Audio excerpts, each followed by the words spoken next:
Every Friday morning, without fail, a peculiar ritual seemed to unfold on the quiet street of Willowbrook Heights. At first, David Martinez chalked it up to coincidence. A strange crunch echoing in the pre-dawn calm, followed by silence. Then, the unmistakable screech of tires fading into the rising sun. The first time it happened, he dismissed it. The second time, he was suspicious. By the third, he was downright alarmed. David wasn't a paranoid man. 35, practical, recently divorced, he had moved into this sleepy Phoenix suburb hoping for tranquility. An electronics engineer by trade, logic was his sanctuary. He wasn't prone to fantasies or wild speculation, but even logic could only carry a man so far when he consistently woke up to a smashed mailbox. The mailbox itself wasn't anything remarkable. Just a simple, black, regulation-sized box perched atop a wooden post. He had even double-checked the HOA guidelines before installing it. It matched every other mailbox on the street. That made the destruction all the more baffling. After the third incident, David decided enough was enough. He installed a small camera above his garage. Nothing fancy, just a motion-activated unit with night vision and cloud storage. He figured if some reckless teenager was playing mailbox baseball, he'd finally get a glimpse of them. He never expected what the footage would reveal. That Friday morning, as expected, the crunch returned, metal on metal, followed by the scream of rubber tires. David bolted upright, heart racing. He pulled up the footage immediately. There she was, clear as day, a silver Honda Accord, its front bumper crumpling as it smashed directly into his mailbox. The car reversed, its left headlight shattered, steam pouring from the hood.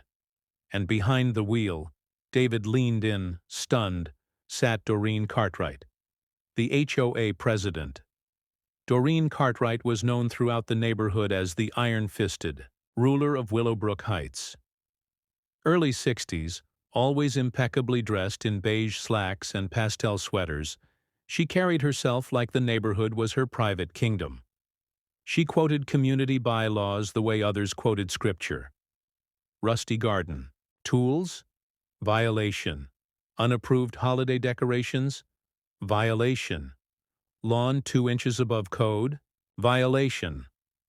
David had had a few run-ins with Doreen already. Nothing hostile, just the usual passive-aggressive reminders about keeping his garage door closed or trimming the edge of his hedge. Just so. But this, driving her car into his mailbox? This was another level entirely. He watched the video again, stunned at how deliberately she drove into the box. She hadn't swerved. She hadn't braked. She had aimed for it, as if on a mission. The camera captured everything in stunning clarity. License plate, her unmistakable face, even the moment she sat in the driver's seat clutching the wheel and muttering profanities. He turned the volume up and heard her spit. "Stupid damn box! Think you're smarter than me?" David saved the footage in 3 different places, in the cloud, on an external hard drive, and emailed a copy to himself. He wasn't going to lose this. He felt a strange mix of emotions, vindication, disbelief, and something deeper. The sinking realization that this wasn't random. Doreen wasn't just on a power trip. She was waging a personal war, one mailbox at a time. And for some reason, David had become her newest target. The following morning, David called the police. He didn't want to escalate things unnecessarily. But this was beyond HOA harassment. This was vehicular property damage, premeditated and reckless. He wanted it on record. Officer Johnson showed up around 10 a.m., a grizzled man in his late 50s with a clipboard in hand and bags under his eyes. He looked like he'd seen it all and wished he hadn't. David ushered him inside and played the video on his laptop. Johnson watched silently, arms crossed, his expression unreadable. When the footage ended, he scratched his head and muttered, "Well, that's definitely something." David pointed to the screen. "You see the plate? Her face? She drove into it on purpose." "Yeah," Johnson said.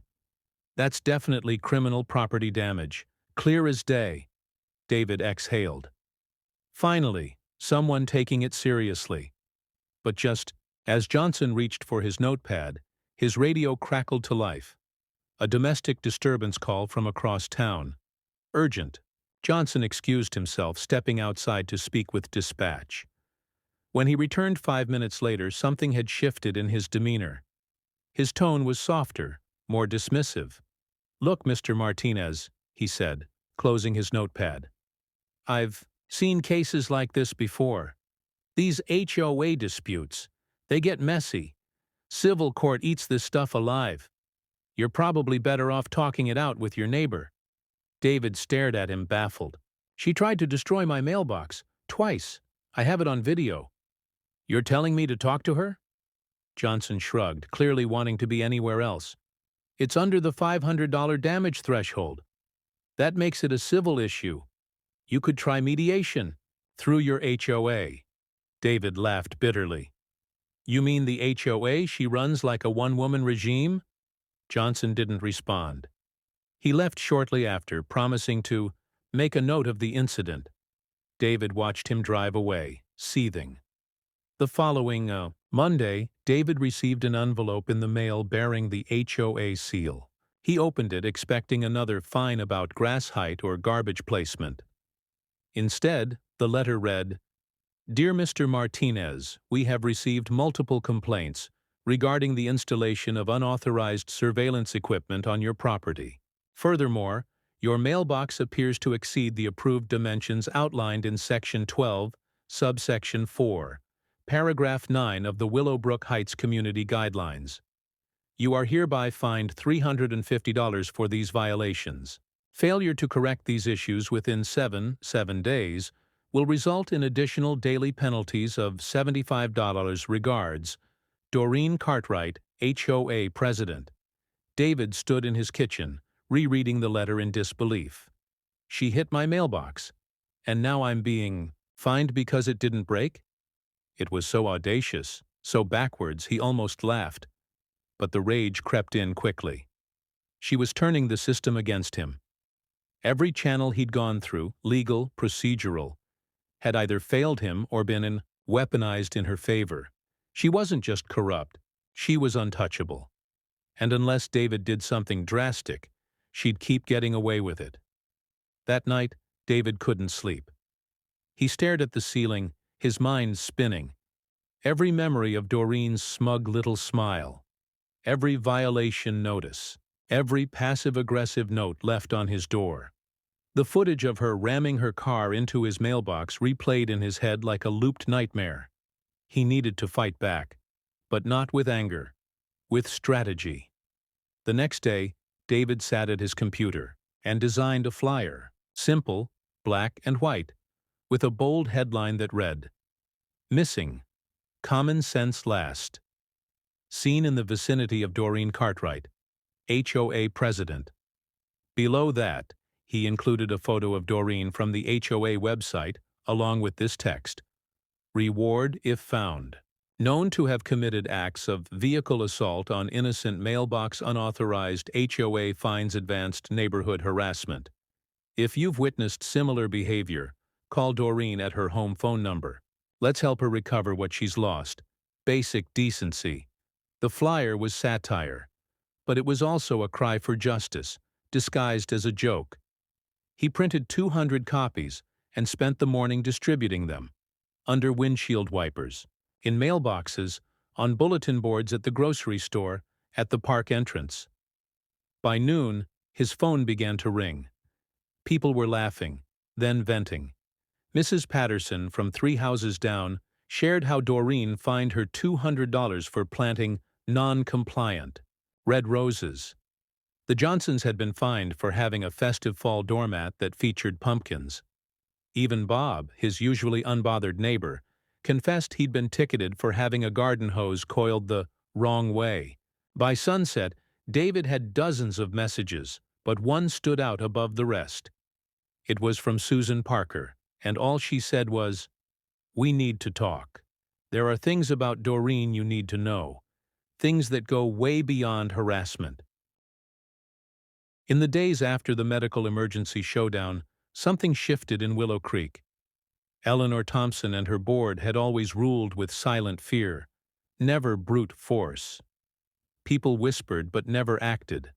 But word of the labor blockade spread like wildfire. Even those who feared the HOA's wrath began to murmur. At first it was subtle. A neighbor named Raj, dropping by with a nervous smile, heard what happened. "I've had problems with them too. They fined me $1,000 for repainting my shutters slightly off-tone. Same brand, just not the exact swatch." Then came Angela, a soft-spoken mother of two. "My mom visited from Florida. They said she couldn't park in my driveway overnight. Made me cry in front of my kids." Next was Victor, a retired veteran. "They trespassed onto my backyard. Said my shed was too close to the fence line, even though it's been there since 1997. I saw it clearly. This wasn't about rules or beautification. It was about control, systematic, precise, and intentional. I decided to host a backyard, neighborhood coffee morning. Nothing formal, just donuts, coffee, and listening. Ears. I invited the people who had reached out. No one RSVP'd, but they came anyway. 20 people. All different backgrounds. Quiet, cautious, but there. We shared stories. Laughed bitterly about our citations. Then the real bomb dropped. Samantha, a former HOA secretary from 2 years prior, pulled out a binder. "I quit because Eleanor changed meeting minutes," she said. "They claimed votes that never happened. I kept originals." The group gasped. "That's fraud," Raj said. Samantha nodded. "And it's not the only thing.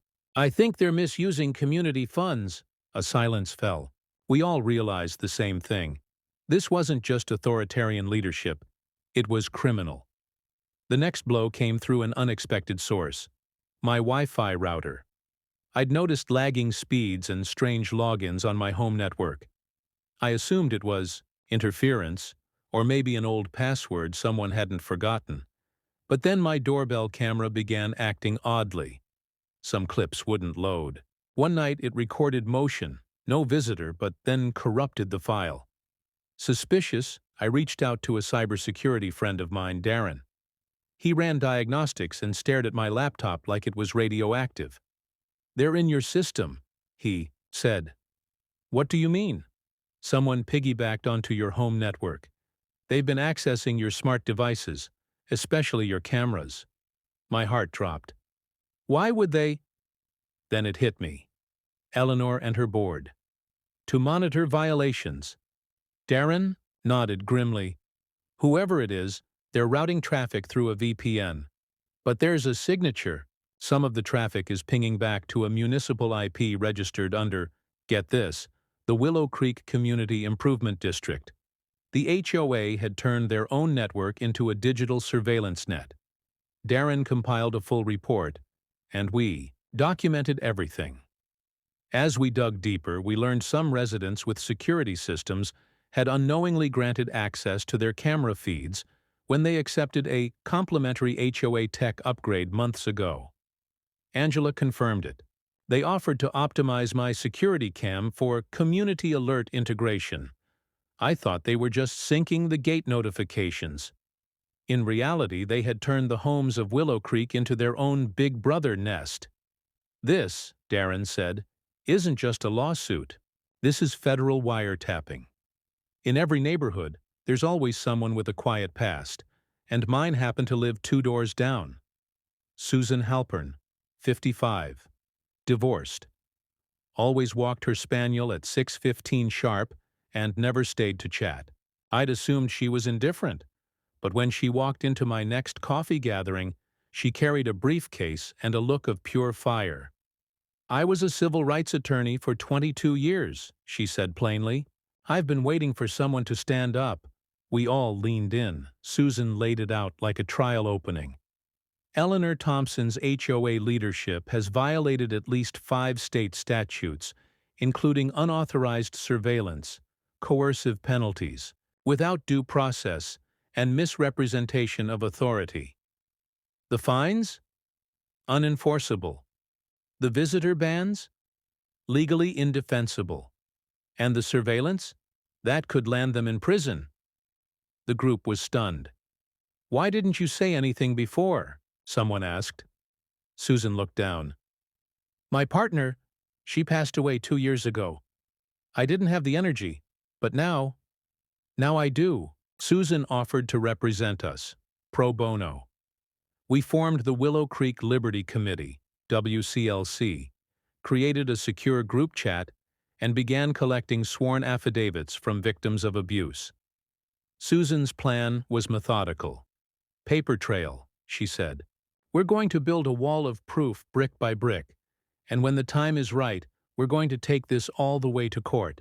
We weren't just a handful of frustrated neighbors anymore, we were a movement. The next HOA meeting was unlike anything Willow Creek had seen, usually held in the community clubhouse. It had always been sparsely attended, by design. Meetings were scheduled at odd hours and poorly advertised. But this time, over 80 residents showed up. Many wore blue ribbons, our quiet symbol of solidarity.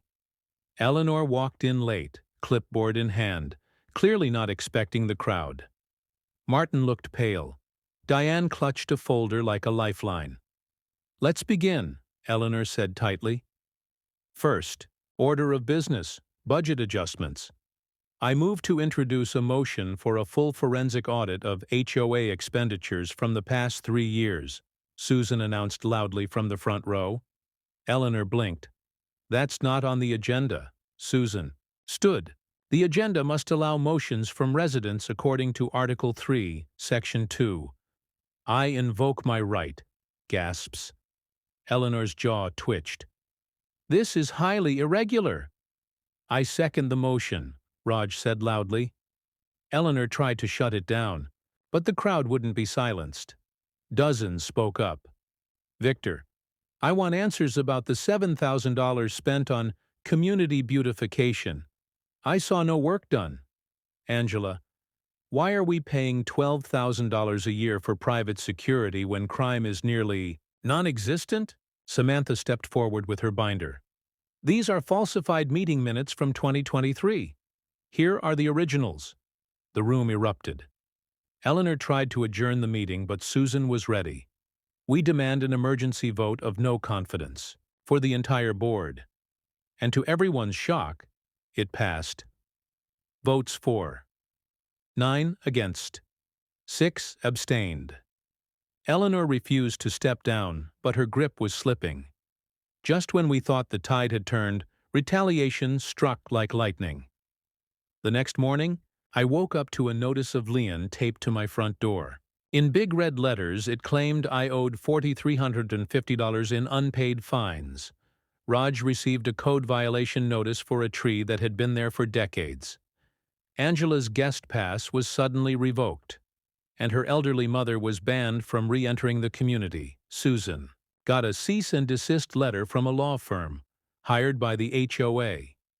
Even Victor, the veteran, found himself cited for a hostile yard decoration, an American flag-painted rock. They were lashing out, desperately and viciously. Darren called me one night. "They tried to access your home network again, but this time they left a fingerprint, an admin credential from an HOA-owned device." We now had digital proof. Susan was calm, almost icy. "This is their final dance, and they've overstepped every line imaginable." She filed a formal motion with the state HOA regulatory board. At the same time, my father submitted a judicial ethics complaint to the county circuit, referencing obstruction, retaliation, and financial abuse. Then, something incredible happened. A whistleblower came forward. Not just any resident, an HOA board member. "Meet me at the old community pool," the text read. "I have documents you need." We were ready to take this battle to court, but first, we needed to survive the next attack because Eleanor wasn't going down quietly. On a breezy Tuesday morning, David stood outside his home in a crisp button-up shirt, his documents neatly arranged in a folder. A white van with the Channel 9 News logo pulled into his driveway. Out stepped Janelle Reyes, the award-winning investigative reporter known for toppling corrupt city council members and exposing crooked school boards. She shook David's hand firmly. "Let's get this on camera." With two cameras rolling, David laid it all out. The mailbox destruction, the barrage of citations, the financial records, the shell company, and most importantly, the human cost. The neighbors who had lived in fear, been fined into silence, and lost their sense of peace. Janelle's eyes widened at the depth of the corruption. "You're telling me the HOA president fined you for curtain colors, but used HOA funds to pay a company registered to her deceased husband?" she asked. "On camera." David nodded. "That's correct. She's turned this community into a personal fiefdom. And no one stopped her because everyone was afraid." Behind the camera, neighbors gathered to watch. Susan, Leonard, Emily, even Mr. Tran from down the street, who hadn't spoken to anyone in months, stood silently, bearing witness. Some clapped after David's statement. Others whispered prayers of gratitude. By the time the crew wrapped, Janelle leaned in and whispered, "This is going to air next Wednesday. Be ready." David felt a weight lift, not just from his shoulders, from the entire neighborhood. The calm didn't last long. On Thursday morning, just 2 days after the interview, David received a notice of HOA foreclosure proceedings. According to the letter, he had failed to comply with accumulated fines totaling $6,800, an absurd number manufactured overnight. Attached was a court summons. Doreen was suing to seize his home. David stared at the notice, stunned. She wasn't just retaliating. She was escalating to nuclear war. Within hours, 2 other neighbors received similar letters, Jorge and Emily, both of whom had attended David's meeting and signed the petition. It was clear. Doreen was attempting to destroy the rebellion before it could crest. David called an attorney, Marissa Vaughn, a specialist in HOA litigation. She reviewed the documents, then looked at David over her glasses and said, "This woman is dangerous, but she's sloppy." He handed her the folder Susan had given him. She smiled as she flipped through it. "Oh, she messed up," Marissa said. "Big time. If we act quickly, we can file an injunction to freeze her authority. But we'll need a judge willing to take emergency action." David nodded. She picked the wrong engineer to pick a fight with. 1 week later, in a small courtroom downtown, Doreen Cartwright sat with her arms crossed, lips pursed so tightly they looked bloodless. She was dressed in her usual baby blue blouse and had brought 2 legal aides from the HOA's contracted firm. David, flanked by Marissa Vaughn and a team of neighbors, took the stand. So did Susan. Then Leonard. Then Jorge. Each recounted a story: fines for invisible infractions, threats of foreclosure, unexplained financial deductions from HOA dues. Marissa presented the budget records, the payments to Pinnacle Safe Property, services, and proof the company's registered agent was Thomas Cartwright.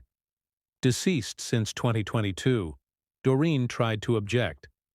She claimed everything was standard practice. She insisted that the homeowners were simply anti-authority radicals who disliked order. But when the judge reviewed the financial trail, he leaned forward, tapping the documents. "Mrs. Cartwright, this is fraud. You approved payments to a non-operating entity. You issued illegal fines without board approval. And you pursued foreclosure actions without notifying the members." Doreen's mouth opened, then closed. "I hereby issue an injunction," the judge continued. "Effective immediately, Doreen Cartwright is suspended from all HOA duties pending a full state investigation. All fines levied against these residents are vacated. Foreclosure actions are nullified." A stunned silence swept the room. Then someone clapped. Then another. Then the entire courtroom erupted in cheers. David turned to see Susan crying softly. They had done it. That night, at 7 p.m. sharp, families gathered in their living rooms, popcorn, bowls full, hearts pounding. The headline filled the screen. HOA Tyrant. The Cartwright Scandal. Special investigation by Janelle Reyes. Footage played of David speaking into the camera, of neighbors revealing their stories, of Janelle confronting Doreen in her driveway after the court ruling. Doreen tried to slam the door, but not before whispering, "This neighborhood was ungrateful anyway." Janelle's narration cut through. What happens when a single person seizes control of a neighborhood government? What if the very institution meant to protect becomes a weapon? In Whispering Pines, Arizona, one engineer said, "Enough." They aired the mailbox footage. They showed side-by-side screenshots of the fake company. They even played a voice message. Doreen left on Jorge's answering machine. "You step out of line again, and I will bury you in legal fees." The piece ended with David standing before a small crowd in the park, saying, "We don't need tyrants in our communities. We need neighbors. We need trust." The screen faded to black. Over 14,000 people commented online that night. Other communities began sharing similar stories. Whispering Pines had sparked something bigger than itself. The next HOA election was held 3 weeks later, under supervision, by a third-party mediator from the state. Doreen didn't attend. She had resigned via a single, cold email. "I no longer wish to participate in a community that does not appreciate order. You'll regret this." No one responded. David, Susan, Jorge, and Leonard were all elected to the new board. Their first act? Erase all unpaid fines from the previous administration. Open the HOA budget to public viewing online. Pass a homeowner's Bill of Rights, ensuring no one could ever wield unilateral power again. The mailbox was finally replaced with a reinforced steel one, but David didn't need it anymore. Every morning, a neighbor would stop by with his mail in hand, already picked up from the community box. Kids played freely again. Sidewalk chalk returned in bursts of color. Wind chimes sang. The silence of fear was gone. One night, as David sat on his porch sipping coffee, Susan walked by with her corgi, Max. "We did it," she said simply. David nodded. "We reclaimed our home." They both stared down the quiet street of Whispering Pines, no longer under siege, but finally home.